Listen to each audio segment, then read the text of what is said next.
Ni hao, seus presidentes da China que não precisam fazer nada para continuar vencendo. Tudo bem com vocês? É um tiro no pé atrás do outro do Trump. No mundo militar.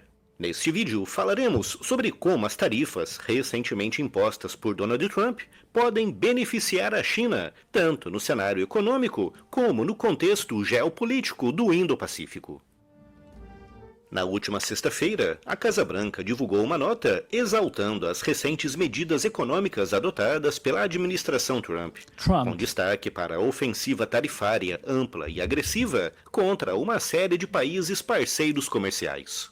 A administração apresentou essa manobra como um plano corajoso para reequilibrar as relações comerciais internacionais e restaurar a capacidade industrial americana, supostamente corroída por décadas de globalização. Mas os primeiros sinais dessa ofensiva não são nada animadores. Em apenas 2 dias de negociações nos mercados, o índice S&P 500 encolheu cerca de 10%. O que representa uma perda astronômica de aproximadamente 5 trilhões de dólares. Trilhões! Vocês têm noção da quantidade de dinheiro que é isso? Assim, já é difícil pra gente entender, né? Mas desde que o Trump entrou, já foi mais de 10 trilhões. E assim, e começou já a abrir a bolsa aqui na China, né?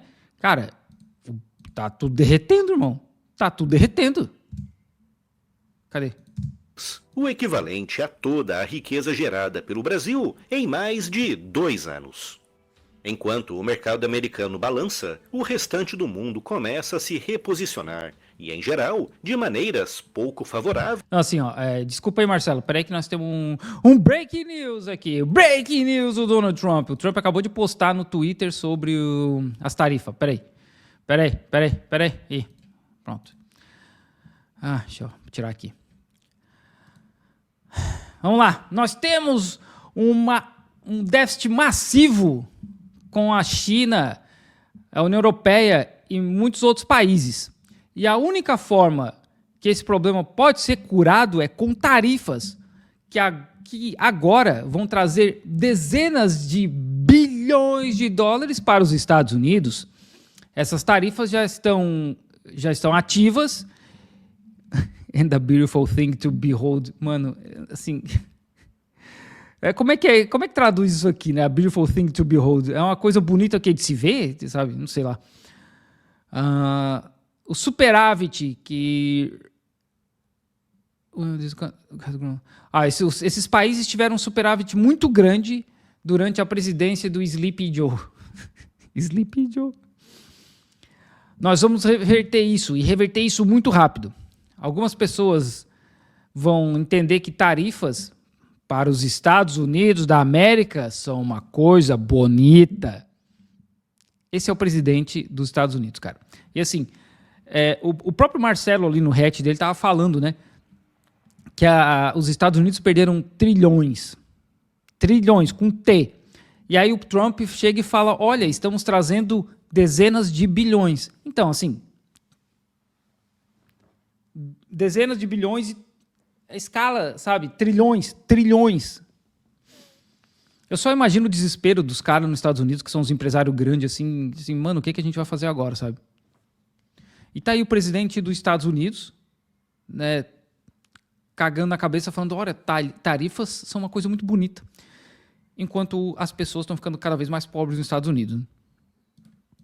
Voltamos pro Marcelo. Aos interesses de Washington. Vários aliados tradicionais dos Estados Unidos reagiram com medidas retaliatórias e, mais do que isso, estão buscando outras rotas comerciais que os afastem da dependência americana. O Canadá, por exemplo, já iniciou conversas com a União Europeia para desenvolver novas parcerias. Óbvio, no Sudeste Asiático, os países da região decidiram aumentar o comércio entre si. Na América Latina e no México, esse último temporariamente poupado pelas tarifas, a tendência é a mesma, criar alternativas ao mercado americano. Porque o Trump ele é muito fã de um presidente lá dos anos 20, anos 30, que meteu um monte de tarifa nos Estados Unidos e naquela época já não deu muito certo. E aí o cara vai botar isso agora, mano, num mundo globalizado, num mundo que tem comércio com todo mundo tem comércio com todo mundo, que as possibilidades são muito maiores dos países comercializarem entre si. É um tiro no pé gigantesco, né? Os caras acham, eles têm um rei na barriga demais, cara.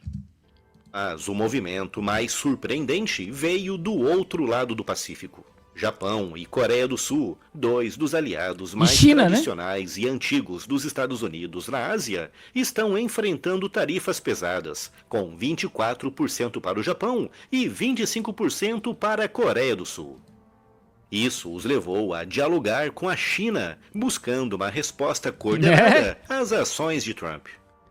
Embora haja Maluco, a bolsa do Japão abriu e fechou já, porque caiu muito, muito rápido. A gente tá vendo a economia do mundo derretendo ao vivo, maluco. Enquanto eu tô fazendo o vídeo aqui, eu dei uma piscada no Twitter e tá aqui, ó, a bolsa do futuros do Japão acabou de fechar, abriu e fechou porque perdeu muito valor muito rápido. Versões contraditórias sobre o conteúdo dessas reuniões. O fato de essas nações estarem dispostas a dialogar politicamente com Pequim contra Washington já revela uma mudança radicalmente profunda, algo impensável até há poucas semanas. Os três países já estavam em conversas sobre um possível acordo de livre comércio trilateral, mas é difícil imaginar que o tema das tarifas americanas não tenha entrado em pauta. A realidade é que, enquanto Trump tenta se posicionar como o líder que vai dividir a aliança sino-russa, algo comparado a uma tentativa inversa do que Kissinger fez nos anos 70, o que está ocorrendo parece mais com um Truman reverso, uma ruptura da própria rede de alianças construída pelos Estados Unidos desde a Segunda Guerra Mundial. A China, por sua vez, não esconde a sua satisfação. Apesar de também ser alvo de pesadas tarifas que, em alguns setores, poderão chegar a cerca de 70%, o regime comunista de Pequim... Olha, o regime comunista de Pequim, o regime oligárquico de Washington, Marcelo, aí não, né? Você não vê falando isso, né? O Elon Musk, que não foi eleito, tomando decisões pelo governo dos Estados Unidos, não é um regime oligárquico de Washington, mas a China é o regime comunista de Pequim. Parece convencido de que está saindo menos prejudicado do que os americanos. O jornal estatal do partido, o Global Times, tem enfatizado que as medidas de Trump ferem principalmente os Estados Unidos e vem celebrando a aproximação com Tóquio e Seul, insinuando que um distanciamento irreversível com Washington pode estar em curso. Historicamente, a China tem aproveitado os momentos de fragilidade econômica do Ocidente para avançar com as suas ambições territoriais. Um bom exemplo disso foi a crise de 2008. Enquanto o mundo afundava, Pequim acelerava sua projeção externa. Entre 2009 e 2014, a China traçou. Gente, o nome desse cara também é Marcelo, gente. 20 anos de curso, molecada. 5 anos que nós estamos aqui. O nome desse cara também é Marcelo. Por isso que eu chamo ele de Marcelo. Você acha que eu chamo ele de Marcelo por quê? Porque o nome dele é Carlos Eduardo?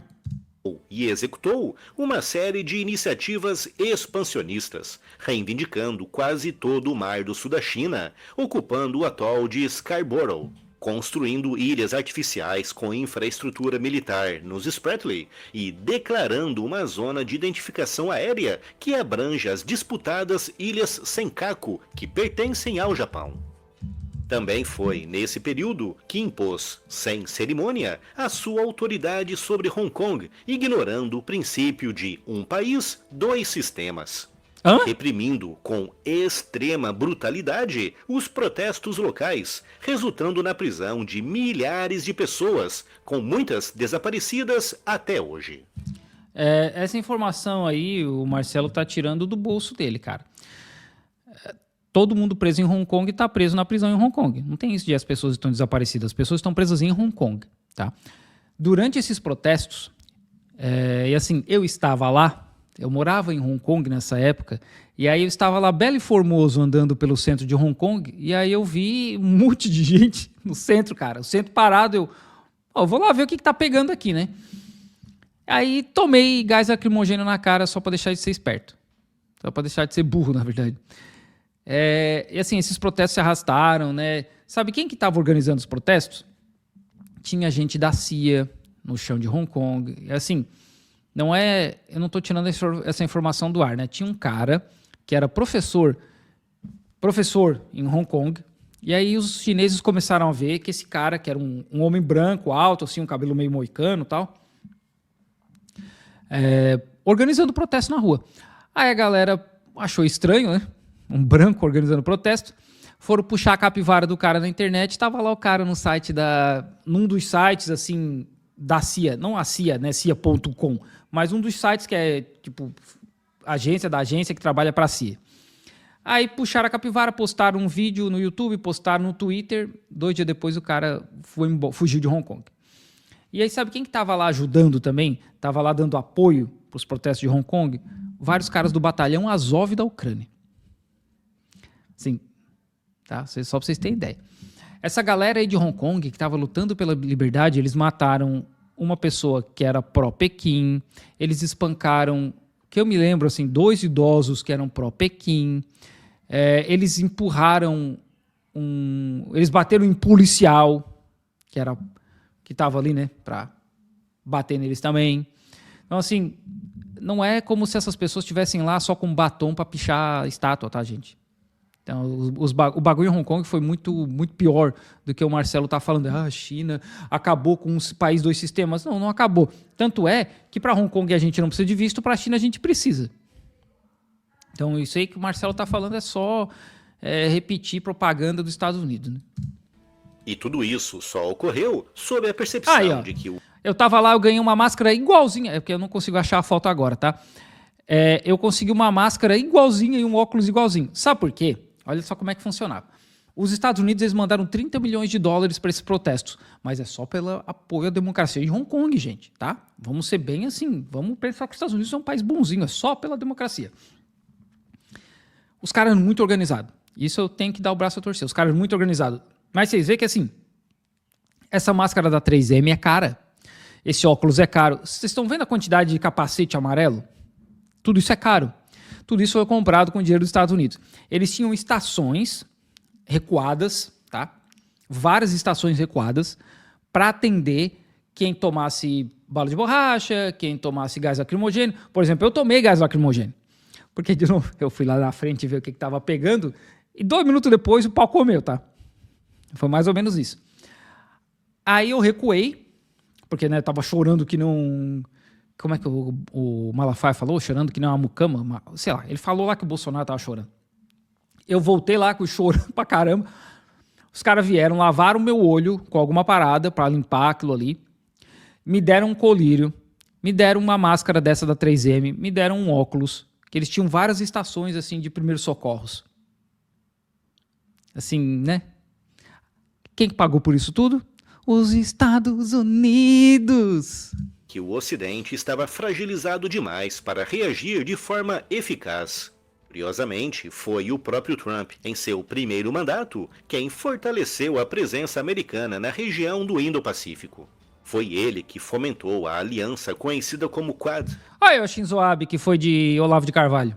Com Japão, Índia e Austrália, e incentivou a reaproximação entre Japão e Coreia do Sul. Essas iniciativas limitaram muito as ambições chinesas e tiveram apoio tanto do Congresso quanto da opinião pública americana. Foram ações tão positivas que o governo Biden manteve essa linha, consolidando uma rara continuidade estratégica entre administrações de espectros ideológicos tão diferentes. Mas assim, ó, muita gente vai ficar rica nesse processo aí, tá? Muita gente vai ficar muito rica nisso aí. Porque tá tudo caindo absurdamente, tipo, cobre já caiu 5% em Londres, Nasdaq Future caiu 6%, o cobre caiu 8% em futuro nos Estados Unidos, sabe? Muita gente vai ficar rica porque depois vai tá vendendo tudo agora, vai comprar na baixa depois, vai vender na alta de novo.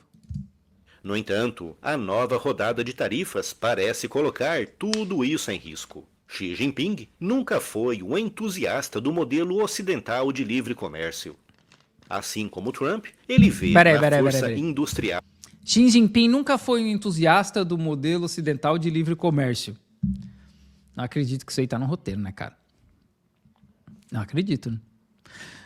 Primeiro de tudo, que o Ocidente, de novo, a gente sempre fala isso, e assim, é importante a gente repetir que o Ocidente é uma ideia. O Ocidente são os Estados Unidos, o Canadá, a Europa. O Brasil não é o Ocidente. É o Ocidente geográfico, não é o Ocidente na ideia, né? E segundo, que livre comércio, eu sou obrigado a falar, livre comércio é a cabeça da minha rola. Não existe isso. Não existe. Tanto não existe que os Estados Unidos ameaçam o Japão e a Holanda se eles negociarem máquinas de litografia com a China. Eles não ameaçam as empresas, eles ameaçam os países. E eu uso sempre o exemplo da Huawei, que é um exemplo mais palpável para a gente, né? Por que não tem Huawei no Brasil, assim? Porque a Huawei não pode mais lidar com o Google. E a Huawei teve que desenvolver um sistema próprio. Aí esse sistema próprio não tem os aplicativos que a gente usa no Brasil. Não tem Instagram, não tem WhatsApp, não tem YouTube. Porque os Estados Unidos proibiram o Google de trabalhar com a Huawei. Tá? Então, assim, não existe livre mercado. Não existe, nunca existiu. Desde a invasão dos Estados Unidos aqui na China, não existia. Porque os acordos que eles tinham, inclusive chama de... esqueci o nome. Agora esqueci o nome dos acordos. Era sempre assim, um entra com o pé, o outro entra com a bunda. Tá? Nunca existiu isso de livre mercado. Tratados desiguais. Tratados desiguais, assim que chamava. Um país, a base real do poder nacional. Mas, ao contrário do presidente americano, Xi tem construído cuidadosamente uma alternativa, o chamado modelo de dupla circulação, que busca integrar produção e consumo internos de forma a reduzir a dependência externa. Com as turbulências atuais, parece que a aposta chinesa foi a mais prudente, e agora ela pode começar a render frutos. Diante desse cenário, a resposta dos Estados Unidos precisa ser firme e estratégica. Não é, né? Então, a gente já sabe que não é, né, cara? Não é, né? Tá aí indo pro buraco. Primeiro, é essencial que Washington deixe claro que não tolerará novas provocações chinesas na região, seja em Taiwan, no Mar do Sul da China ou em qualquer outra frente. Mas só isso não basta, e para competir com a China, os Estados Unidos precisam retomar a sua vitalidade. Não. Os Estados Unidos, o país mais poderoso de todo o universo conhecido, Atividade econômica, e isso envolve comércio exterior. Tarifas seletivas podem ser justificadas em nome da segurança nacional, especialmente para proteger setores-chave como o industrial militar. Então, Marcelo, eu entendo o teu ponto, mas para o complexo industrial militar dos Estados Unidos funcionarem, eles precisam de eletrônicos, equipamentos eletrônicos. Esses equipamentos eletrônicos vêm da onde? Né? Começou a torar as tarifas dos Estados Unidos na China, o Departamento de Defesa dos Estados Unidos falou, meu Deus do céu, o que a gente faz agora? Os eletrônicos que a gente usa nos equipamentos, nos armamentos, nas bombas e etc., vem tudo da China.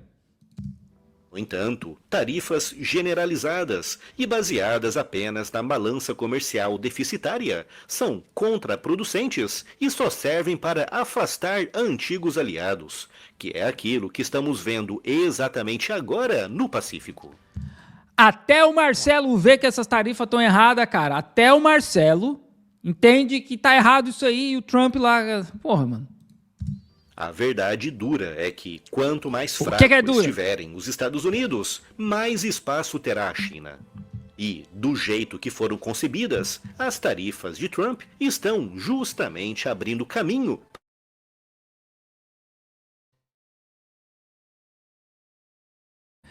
A arte como é que é? A grande arte de não fazer nada e continuar vencendo, né? Esse é o livro do Xi Jinping. A grande arte de não fazer nada e continuar vencendo, sabe? A gente está vendo, assim, a gente está presenciando a história, tá? Isso é um fato, a gente está presenciando a história acontecendo aqui. O que vai acontecer com o Trump semana que vem, por exemplo, não sei.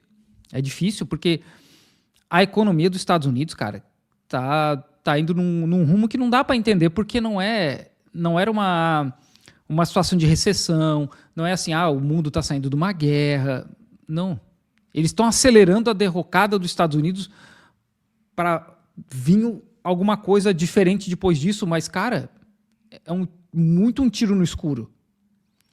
Porque o mundo já não é mais a mesma coisa que era 100 anos atrás. Muita coisa mudou.